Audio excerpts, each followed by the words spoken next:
Ang kapayapaan ng Panginoong Hesukristo ay sumainyong lahat.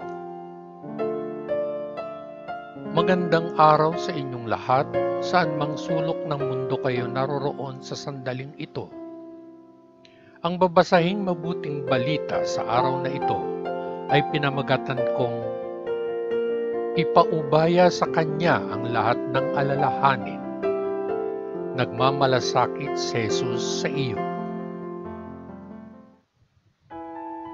Pagbasa sa banal na ebanghelyo ayon sa unang liham ni Apostol Pedro, 5 kabanata. Ang kawan ng Diyos.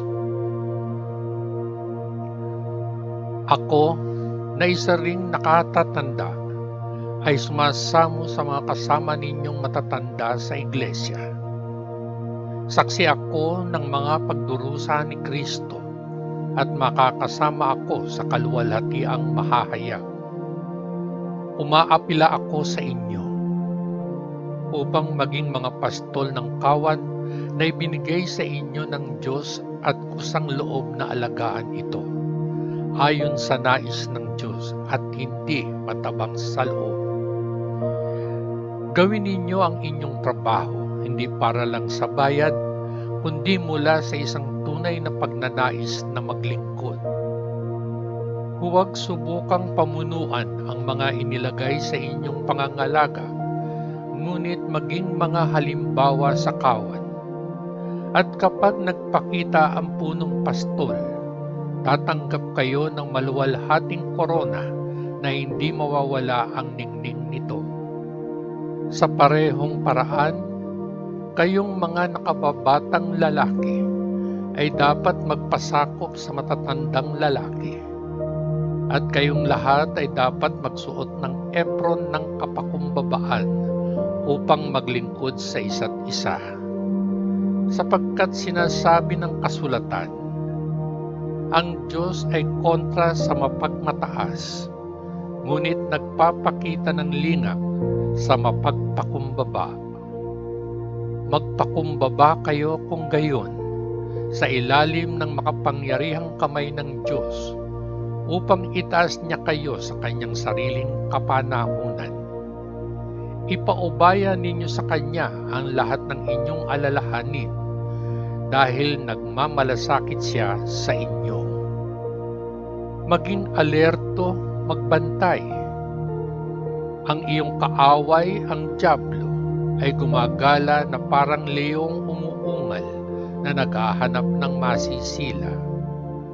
Maging matatag sa inyong pananampalataya at labanan siya, dahil alam ninyo na ang inyong mga kapwa mananampalataya sa buong mundo ay dumaranas ng parehong uri ng pagdurusa. Ngunit pagkatapos ninyong magdusa ng kaunting panahon, ang Diyos ng lahat ng biyaya na tumatawag sa inyo upang makibahagi sa kanyang walang hanggang kaluwalhatian sa pakikipag-isa kay Kristo, ay siya mismo ang magpapasakdal sa inyo at magbibigay sa inyo ng katatagan, lakas at isang tiyak na pundasyon. Sa kanya ang kapangyarihan magpakailanman. Amen. Pangwakas na pagbati. Isinulat ko sa inyo ang maikling liham na ito sa tulong ni Silas, na itinuturing kong isang tapat na kapatid na Kristiyano. Nais kong pasiglahin kayo at bigyan kayo ng aking patutuo na ito ang tunay na biyaya ng Diyos. Panindigan ito. Ang inyong kapatid na iglesia sa Babylonia na pinili rin ng Diyos ay bumabati sa inyo, at gayon din ang aking anak na si Marcos. Batiin ang isa't isa ng halik ng Kristiyanong pag-ibig. Sumainyo nawa ang kapayapaan sa inyong lahat na kaisa ni Kristo. Ang mabuting balita ng ating Panginoon. Salamat sa Diyos Ama sa langit, sa ngalan ng Panginoong Hesukristo na ating manunubos. Amen. Amen. Amen. Peace.